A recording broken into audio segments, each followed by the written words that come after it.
بہت شکریہ کامران صاحب. بہت اہم آپ نے بات کی, کچھ آپ نے پروسیجر کی بات کی کہ جب 26th امینڈمنٹ لائی گئی تو کس طرح موقع نہیں دیا گیا ڈیلیبریشنز کا. اس طرح 27th امینڈمنٹ میں بھی یہ تنقید ہوتی ہے کہ ایک آئینی امینڈمنٹ کی ایک حیثیت ہے, اس میں انگیجمنٹ زیادہ ضروری ہے, پبلک انگیجمنٹ زیادہ ضروری ہے, پروسیجرلی زیادہ ساؤنڈ ہونی چاہیے.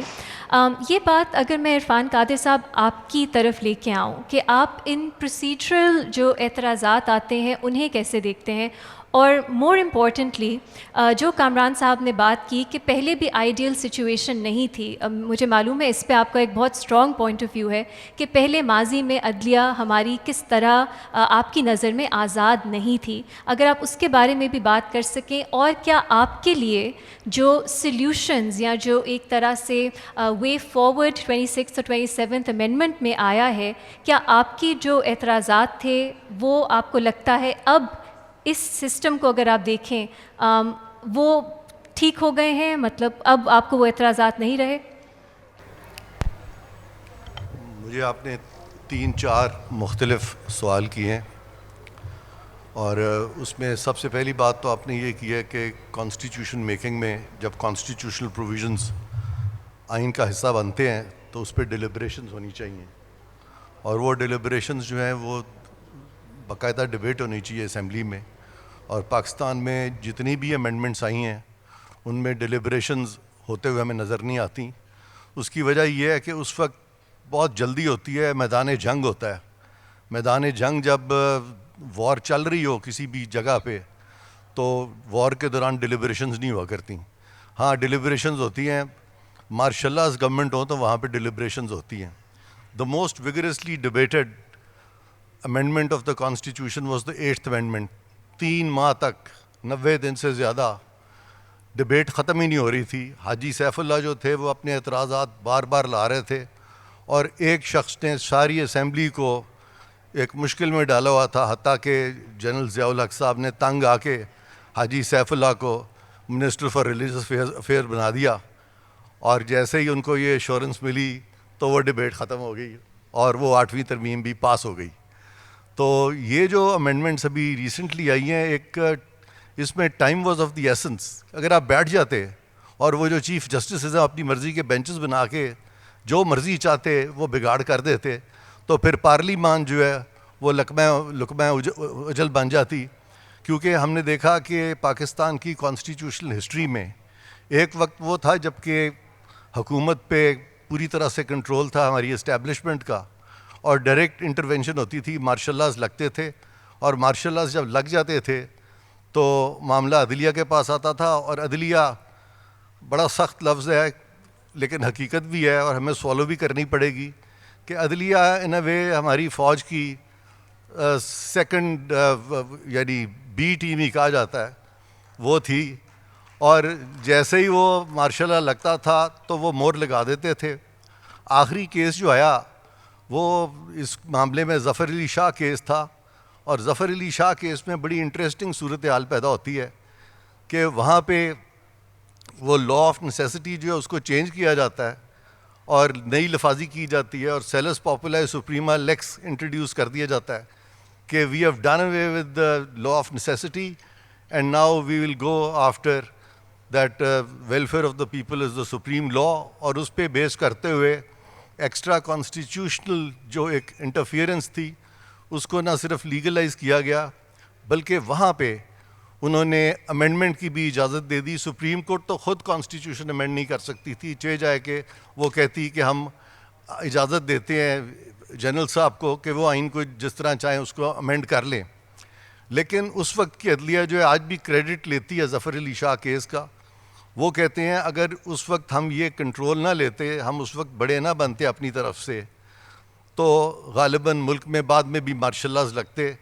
تو وہ اس لیے کریڈٹ لیتے ہیں کہ وہ کہتے ہیں جب ظفر علی شاہ کا فیصلہ آیا تھا 2000 کے قریب تو اس کے بعد ملک میں آج تک مارشل لا نہیں لگا, تو وہ اس چیز کا کریڈٹ لیتے ہیں.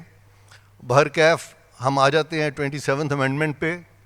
یہ بات درست ہے کہ 27th امینڈمنٹ جو ہے یہ کوئی حرف آخر نہیں ہے, اور جہاں 27ویں ترمیم جو ہے پاکستان میں ہو گئی ہے وہاں پہ 28ویں اور 29ویں ترمیم جو ہے وہ بھی کرنی تو پڑے گی ان کو، کیونکہ یہ جو موجودہ صورتحال بنی ہے یہ کوئی آئیڈیل صورتحال نہیں ہے. اور مختصراً آپ مجھ سے زیادہ جانتے ہیں کہ یہ جو 27ویں ترمیم آئی ہے یہ کیوں آئی ہے. یہ اٹ واز آن کارڈز. ایک طرف تو وہ عدلیہ تھی پوسٹ 2007 کہ انہوں نے ڈائریکٹلی، اس سے پہلے تو صدور جو تھے وہ نکالتے تھے آرٹیکل 58(2)B کا اختیار استعمال کرتے ہوئے حکومتوں کو. اب عدلیہ نے ڈائریکٹلی گورنمنٹس جو ہیں ان کو نکالنا شروع کر دیا. اور عدلیہ اس قدر مضبوط ہو گئی لائرز موومنٹ کے بعد، اور اس کا کریڈٹ آبویسلی ہمارے وکلا بھائیوں کو بھی جاتا ہے کہ انہوں نے عدلیہ کو اتنا مضبوط کیا. اور مجھے یاد ہے کہ اس وقت سر فہرست اس موومنٹ میں اعتزاز احسن صاحب تھے، علی احمد کرد صاحب تھے، جن کو بعد میں کہنا پڑا کہ عدلیہ جو ہے ان کے جج جو ہیں یہ تو فرعون ہو گئے ہیں. یہ بھی ایک حقیقت ہے. تو یہ اس طرح کی جو صورتحال ہمیں بنتی نظر آ رہی تھی. اس کے بعد 27ویں ترمیم جو تھی وہ تو بالکل اٹ واز آن کارڈز، کیونکہ پہلے یوسف رضا گیلانی صاحب کو فرام پرائم منسٹرشپ نکالا گیا. مجھے وہ وقت نہیں بھولتا، میں کھڑا تھا اس وقت روسٹرم پہ، مجھے بلایا گیا، میرا پہلا دن تھا بطور اٹرنی جنرل کے، اور مجھے مبارک دی گئی کہ بہت مبارک ہو، آپ ہمارے ملک کے اٹرنی جنرل بن گئے ہیں. تو میں نے مبارک لی. اس کے بعد جو سینئر جج تھے مجھے کہنے لگے، mister attorney general, do you know what is your role as attorney general in these contempt proceedings? تو میں نے کہا sir I think I know what is my role. تو کہنے لگے no let us tell us what is, let we'll tell you what is your role. تو میں نے کہا جی فرمائیے. تو انہوں نے کہا mister Irfan Qadir, your role is that you will ensure that the prime minister is convicted, and mister Aitzaz Ahsan is defending the prime minister. His role is that he will be acquitted. Now Supreme Court was absolutely wrong. Judges had no concept that Attorney General is a persona designator who is to prosecute in contempt proceedings, and as prosecutor his independence is as important as that of the adjudicator. But somehow our lawyers and our judges, we have not taught them these different roles. An adjudicator, a prosecutor and investigator, all three positions cannot be assumed by the judges. But judges became so cocksure about their concepts, although they had no clue of these concepts. Even today, when a judge calls somebody for contempt, the Deputy Attorney General or the Attorney General, they think that it is their duty to ensure the conviction of a person. The very fact that Attorney General is a persona designator is that here is a person who is the chairman of Pakistan Bar Council. He is parallel to the Chief Justice of Pakistan. Therefore, he is to act independently of any Chief Justice, and he is to ensure that interest of justice should not suffer. But these concepts had been thrown to the wind, and then we saw prime ministers being thrown out. First we saw Mr. Yusuf Raza Gilani. He was removed from prime ministership. Then all-out effort was made to remove Raja Parvez Ashraf from prime ministership. And then Mian Nawaz Sharif was removed from prime ministership in Panama's case. And then Mian Nawaz Sharif was even removed to be the party head. There's nothing in the constitution that a convicted person can't be a party head. Constitution is silent, law is silent, but now judges were legislating. They were legislating their own constitution, their own laws. They subjugated the parliament. And so much so that they even threw out the judiciary, and the Chief Justice became so powerful in the name of this constitution of benches that Chief Justice could constitute any bench of his choice and pass any order in which he could, send the government packing home, or bureaucrats and block 50 secretaries were in those days appointed. All of them, their appointments were, all those transfers were declared illegal.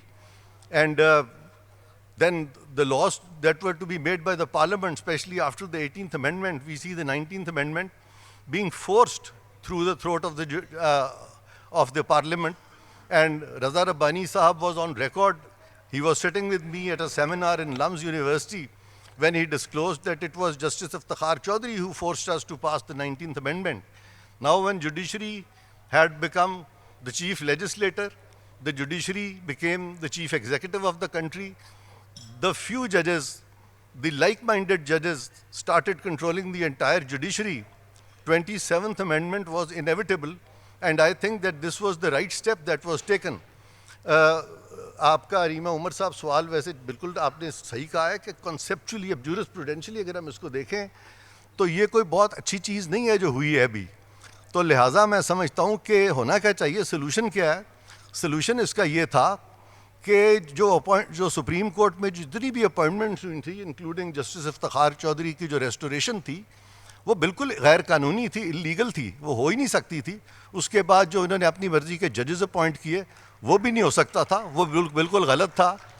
تو اس وقت چاہیے یہ تھا کہ proper طریقے سے یہ appoint ہوتے, پارلیمنٹری کنسنسس کے ساتھ اپوائنٹ ہوتے, کسی قانون کے ذریعے ہوتے, not through an executive order. اور سبسیکوینٹ اپوائنٹمنٹس چونکہ غلط تھی ان کو ریگولرائز کیا جانا چاہیے, آج بھی ریگولرائز کیا جانا چاہیے. تو یہ جتنی بھی اپوائنٹمنٹس ہیں جو کہ اب ریگولرائزیشن کی ضرورت ہے ان کو ریگولرائز کریں. اور اس میں سے جو پرانی جوڈیشری کے بہت سارے لوگ جو تھے جن کو اس وقت گھر بھیجا گیا تھا تقریباً سب ریٹائر ہو چکے ہیں, بہت سارے آگے جا چکے ہیں, لیکن میں سمجھتا ہوں ان کی پینشنز بھی ریسٹور ہونی چاہیے اور اسی طرح سے ریسٹور ہونی چاہیے جس طرح سے یہ تمام لوگ جو انلیگل اپوائنٹیز تھے یہ پینشنز لے رہے ہیں, ان کو تو بلکہ پینشنز بند ہونی چاہیے.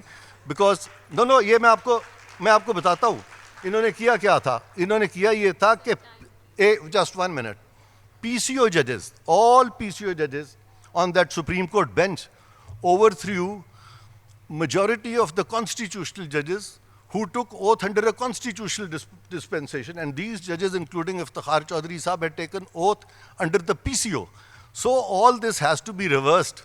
تو مجھے وہ مائیکل جیکسن کا ایک گانا ہے ارتھ سانگ وہ یاد آ رہا ہے اس وقت. اس میں وہ دکھا رہے ہیں کہ ہاتھی گر رہے ہیں, انسان مر رہے ہیں, سب کچھ ہو رہا ہے, پھر ریورس سائیکل چلتا ہے. پھر ہاتھی جس کو مارا گیا تھا وہ اٹھتا ہے, جس جانور کو مارا گیا تھا وہ اٹھتا ہے, جو مظلوم لوگ مارے گئے تھے وہ اٹھتے ہیں. تو وہ سارے لوگ جو ہیں آہستہ آہستہ جب اٹھیں گے تو 28ویں 29ویں ترمیم کے بعد مجھے امید ہے کہ سب کچھ ٹھیک ہو جائے گا. Thank you very much.